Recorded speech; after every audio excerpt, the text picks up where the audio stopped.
We're basically into lots of different kinds of dance music, but particularly those that involve musical influences from other parts of the world. So we love dub, we love Arabic music, we love North African music, and we just like to kind of bring all those influences in, mix them into our tunes and see what happens.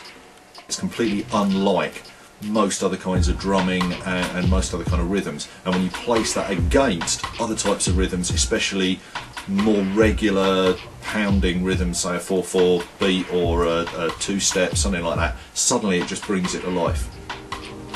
It's a musical journey from Croydon to Bangladesh via Istanbul and goes to Marrakesh. Yeah, I'm really interested in music that is based around different tuning systems from the normal Western music that we've grown up with. I think the first music like that I came across was Indian music, which initially sounds very strange to Western ears, but I've listened to it for enough years now that it sounds completely normal to me. And in the meantime I've discovered Arabic music, which I think is my first love, really.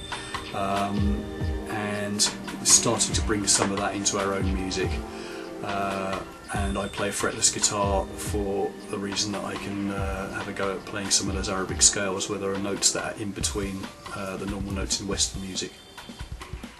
Yeah, obviously dub. Dub effects just bring everything to life. I love dub reggae, I love ambient dub. Our unofficial slogan is, what would Laswell do? What really excites me about music is hearing something I've not heard before, or hearing a piece of music. Like sometimes you can hear a piece of music, like a really cheesy pop song with like a really great cymbal or something tiny in it, and then hearing another piece of track, maybe, how do you put it, more appropriate for the discerning listener, where that really accentuates that symbol and makes a whole track out of it. What do you mean, who's Bill Laswell? Greatest dub producer ever. Our influences come from other places than just the music we listen to. Louis and myself have both grown up reading an awful lot of science fiction, and there are particular writers that we really like. Writers like John Courtney Grimwood and George Effinger, both of whom wrote books that you could summarise really as being Arabs in space, alternative history, alternative future kind of books. And you'll notice with our music that the kind of content of titles is very much kind of a combination of the ancient and the futuristic. Arabian Nights meets science fiction. There's no point in being modern. Modern is dead, modern is gone tomorrow. Tomorrow modern will be boring and old and gone. The moment you get into a scene, tie yourself into a scene, a particular way of doing it, you're dating it, it'll go. If you try and think beyond that and just take what you like about what's going on now, but try and think how it's going to be in the future and bring in influences from the past that have already aged well, that's what kind of interests me. The term we've dreamed up to describe our music is transglobal breakbeat dub science. Another friend of ours describes the broad genre of music that we're in as global ghetto tech, and these terms probably don't mean all that much, but it's a way of trying not to tie us too closely to an existing scene. Louis and myself are from Croydon, home of dubstep, and there's certainly a dubstep influence in some of our more recent material, but if we try and make dubstep, it's not going to sound right.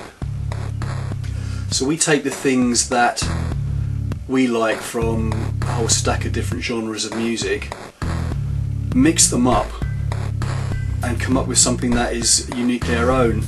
What we found is if we try and emulate a particular kind of music, we can't do it anyway. It never comes out sounding right, but it always somehow comes out sounding like us, and I think in the long run that's a good thing. We're regularly joking, is that an archives tune? Does that sound archives? And loosely, if it's got Darabuka and Tabla in it, then yeah.